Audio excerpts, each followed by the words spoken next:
हैं एक्सरसाइज 8.1 का question number 5, जो कि हम लोगों ने पिछले वीडियो में क्वेश्चन नंबर 4 तक कर लिया है। आइए क्वेश्चन नंबर 5 को कैसे किया जाए। देखिए यहाँ पे दिया हुआ है कि यदि sec theta is equal to 13/12 हो तो अन्य सभी त्रिकोणमितीय अनुपात ज्ञात कीजिए, क्या होगा। तो आप जानते होंगे त्रिकोणमितीय अनुपात कितने यूज करते हैं हम लोग, लगभग 6 यूज करते हैं। साइन, कॉस, टेन, कॉट, सेक और कॉसेक, जिसमें से वैल्यू कौन सा दिया हुआ है, सेक दिया हुआ है, इसका वैल्यू दिया हुआ है। तो बाकी कितने बचे, 5 बचे। तो इन पांचों को ज्ञात करना है हमें। तो ध्यान दीजिएगा, यह हिंदी और इंग्लिश दोनों में क्वेश्चन लिखा है ताकि हिंदी मीडियम और इंग्लिश मीडियम दोनों बच्चे समझ सके। तो यहाँ पे अंग्रेजी में एक बार पढ़ देता हूँ। Given sec theta is equal to 13/2 calculate all other trigonometric ratios, यानी जितने ट्रिग्नोमेट्रिक रेशियोज हैं उनमें से एक का वैल्यू दिया है और पांचों के वैल्यू बताने हैं आपको। तो जैसे पहले क्वेश्चंस किए हैं उसी तरह यहां भी करना है। सबसे पहला आप काम क्या करेंगे, जब इसे आप सॉल्व करेंगे, सबसे पहला काम क्या होगा, आपको एक ट्रायंगल बनाएंगे, इस तरह से समकोण त्रिभुज बनाएंगे। अब आप यहां पे जो वैल्यू दिया उसे देखिए ध्यान से। Sec theta is equal to कितना दिया है, 13/12 दिया हुआ है। तो सेक वाले में जाइए, यहाँ पे नीचे से सेक वाले में क्या है, कड़ बटे आधार है। सेक वाले लाइन में क्या है, कड़ बटे आधार, यानी कड़ बटे आधार, यानी अंग्रेजी में बोले तो हाइपोटेनस बाई बेस। तो ये ऊपर में जो 13 दिया है ये कड़ के जगह पे है, देख सकते हैं। ऊपर में जो 13 दिया है ये कड़ के जगह पे है, और जो आधार यानी बेस, बेस के जगह पे कौन है, 12। लंब कड़ आधार कौन होता है, यहाँ पे मैंने लिख दिया, आप देख सकते हैं। अब अगर आप गौर से देखें तो यहाँ पे हमारे पास दो वैल्यूज तो है, आधार दिया है और कड़ दिया है, लंब चाहिए। तो लंब के लिए कौन सा बच्चों फार्मूला यूज करेंगे इन तीनों में से, लंब निकालने के लिए लंब इज इक्वल टू क्या होगा, यानी परपेंडिकुलर इज इक्वल टू क्या होगा, रूट में हाइपोटेनस का स्क्वायर माइनस बेस का स्क्वायर। इसे आप हिंदी में लिखे तो लंब बराबर क्या होता है, रूट में कड़ का स्क्वायर माइनस आधार का स्क्वायर। इसका इस्तेमाल करेंगे हम इसे निकालने के लिए, यहाँ पे कर देते हैं। तो लंब हम पहले निकाल लेते हैं, तो कड़ का स्क्वायर माइनस आधार का स्क्वायर होगा। तो लंब बराबर कितना हो जाएगा, कड़ कितना है, 13 का स्क्वायर माइनस 12 का स्क्वायर। तो लंब बराबर कितना हो जाएगा, 13 का स्क्वायर कितना हो जाएगा, 13 का स्क्वायर करेंगे, यानी 13 का स्क्वायर का मतलब क्या होता है, 13 गुणे 13। 13 का 13 से गुणा करेंगे 169 आ जाएगा। 12 का स्क्वायर करेंगे, 12 का जब स्क्वायर करेंगे तो 12 गुणे 12 करेंगे तो कितना आ जाएगा, 144। घटाएंगे तो कितना आएगा आपका, 25 आ जाएगा। अब बाहर निकल के कितना बचेगा, 5 बचेगा। तो यहाँ पे कितना आ गया, लंब आपका 5 आ गया। अब तीनों वैल्यूज मिल गया। जब तीनों वैल्यू मिल गए हमारे पास, याद रखिए यहाँ थीटा है तो यहाँ पे क्या होगा, थीटा होगा, ठीक है। जब हमारे पास तीनों वैल्यू मिल गया तब हमें क्या निकालना है, इन पांचों अनुपात को निकालना है, त्रिकोणमितीय अनुपात को। तो पहले हम साइन को निकालते हैं। तो देखिए साइन, यहाँ पे गलती से मैं साइन लिख दिया हूँ, यहाँ सेक होगा, ठीक ना। सेक थीटा दिया हुआ है, ठीक है। सेक थीटा में हम लोगों ने देखा ना, कड़ बटे आधार। अब आगे आप ध्यान से देखिए, हमें क्या निकालना है, साइन थीटा। तो साइन थीटा जब आप निकालेंगे तो साइन थीटा में फार्मूला क्या होता है, देखिए साइन वाले में क्या है, लंब बटे कड़ है। तो यहाँ पे क्या लिखेंगे, लंब बटे कड़, जिसे अंग्रेजी वाले क्या लिखेंगे, परपेंडिकुलर बाई हाइपोटेनस। अब यहाँ पे परपेंडिकुलर कौन है, यही है ना लंब, लंब को परपेंडिकुलर कहते हैं। तो 5 है, हाइपोटेनस कितना है दोस्तों, 13। हो गया आंसर आपका, एक मिल गया। अब कौन, कॉस निकालेंगे। तो कॉस थीटा में क्या होता है, देखिए यहाँ पे लाल बटे कक्का में कॉस का क्या होता है, आधार बटा कड़ होता है, कॉस का आधार बटा कड़। तो यहाँ पे क्या हो जाएगा, आधार बटा कड़। आधार के जगह पे क्या हो जाएगा आपका बेस, और कड़ के जगह हाइपोटेनस। तो आधार क्या है यहाँ पे 12, और कड़ क्या है हमारे पास 13। तो हिंदी मीडियम वाले इसका प्रयोग करेंगे और अंग्रेजी मीडियम वाले बेस बाय हाइपोटेनस लिख लीजिएगा, ठीक है। दोनों लिखने की जरूरत नहीं है। हिंदी मीडियम के अगर है तो आधार बटे कड़ लिख दीजिएगा, इसे छोड़ दीजिएगा। और इंग्लिश मीडियम क्या है तो बेस बाय हाइपोटेनस लिखिएगा, आधार बटे कड़ छोड़ दीजिएगा। ओके, समझ में आ रही है। अब आगे बढ़ते हैं। कॉस तो हो गया, अब हमें क्या निकालना है, साइन मिल गया, कॉस मिल गया, टेन निकालना है। तो क्या हो जाएगा, tan theta is equal to कितना हो जाएगा आपके पास, टेन में क्या होगा, टेन में यहाँ पे देखिए क्या होता है, टेन में लंब बटे आधार हो जाता है यहाँ पे। तो यहाँ लंब बटे आधार हो जाएगा, यानी परपेंडिकुलर बाई बेस। तो लंब कितना है यहाँ पे 5, आधार कितना है 12, हो गया आंसर। उसी तरह कॉट चाहिए, तो कॉट में क्या हो जाता है, इसी का उल्टा हो जाता है, यानी आधार बटा लंब हो जाता है, ठीक है। जिसे अंग्रेजी में लिखें अगर तो क्या लिखेंगे, बेस बाई परपेंडिकुलर। तो यहाँ पे क्या हो जाएगा, बेस कितना है 12 है, और परपेंडिकुलर कितना है 5। उसी तरह जब हम कॉट तो निकल गया, अब क्या निकालेंगे, सेक। सेक तो ऑलरेडी दिया हुआ है, सेक तो ऑलरेडी दिया हुआ, कितना निकल गया वैल्यूज हमारे पास 1 2 3 4। अब बचा क्या, केवल कॉसेक बचा। क्या बचा बच्चों, केवल कॉसेक। तो कॉसेक भी निकाल लेंगे।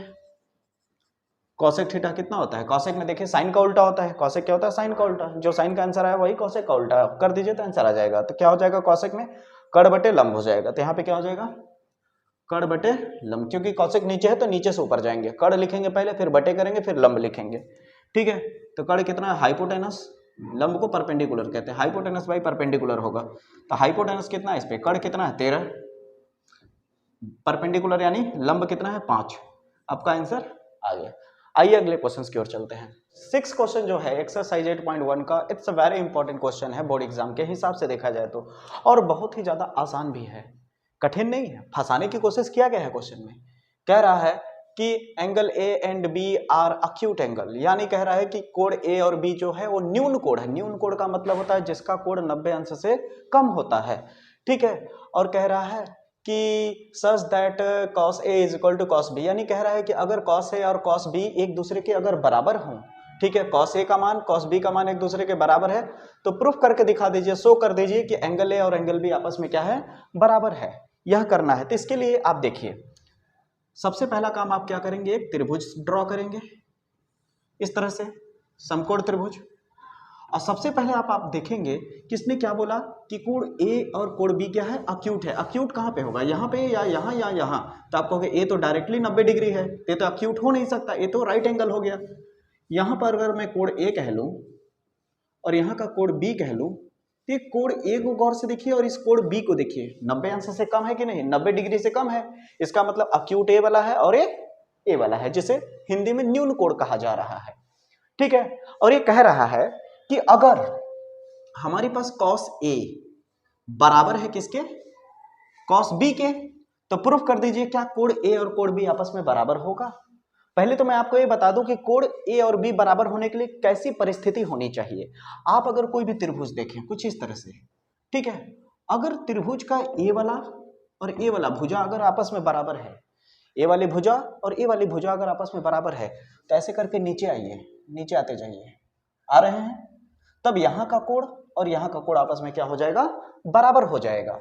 अगर मान लीजिए यहीं पे इस तरह से त्रिभुज हो कुछ इस तरह से, और कह दे कि ए वाली भुजा और ए वाली भुजा बराबर है, तब यहाँ से ऊपर की ओर जाइए ऐसे, यहाँ का कोण और यहाँ का कोण आपस में क्या हो जाएगा, तब बराबर हो जाएगा। यानी दो भुजाएं अगर आपस में आमने सामने की बराबर हो तो उसे के जस्ट नीचे वाला कोण आपस में क्या हो जाते हैं, बराबर हो जाता है।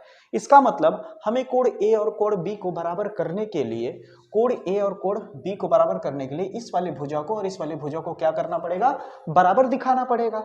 तो मदद कौन करेगा इसको बराबर दिखाने में दोस्तों, cos A और cos B। आप ध्यान से देखिए, सवाल बहुत ही आसान लगेगा और बहुत बेहतर समझ आएगा। तो cos का फार्मूला क्या होता है, अगर यहाँ पे देखिए, मैं जब इसके पिछले वीडियोस में आप देखेंगे तो मैं एक बहुत खास बात बताया हूँ कि आप कभी भी, जैसे यहाँ cos A है, यहाँ A है, और यहाँ देखिए इस त्रिभुज के जस्ट सीधा सीधा A है ना, तो इसके लिए त्रिभुज अप्लाई हो सकता है।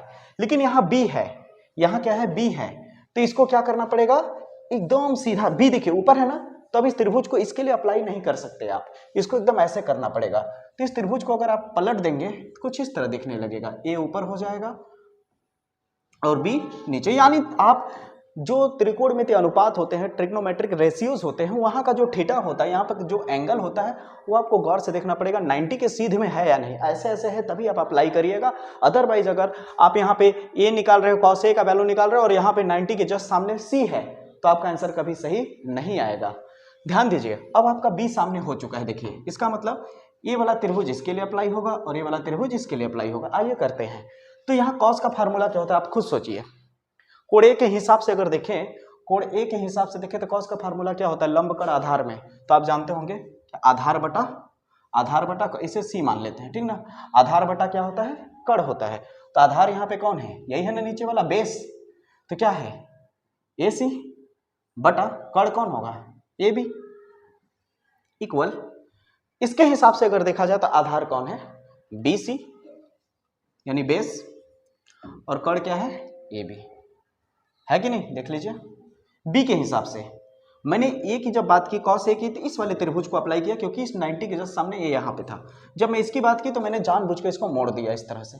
बात समझ आ रही है।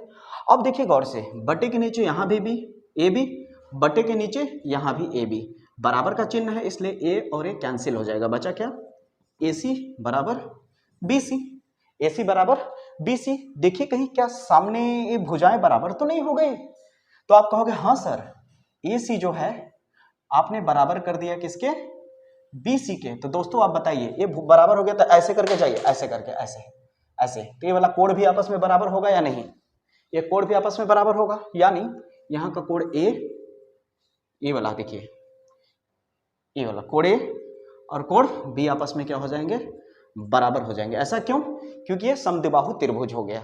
समद्विबाहु त्रिभुज के जस्ट आमने सामने के जब भुजाएं बराबर होती है तो यहाँ का कोण और यहाँ का कोण भी आपस में बराबर होता है।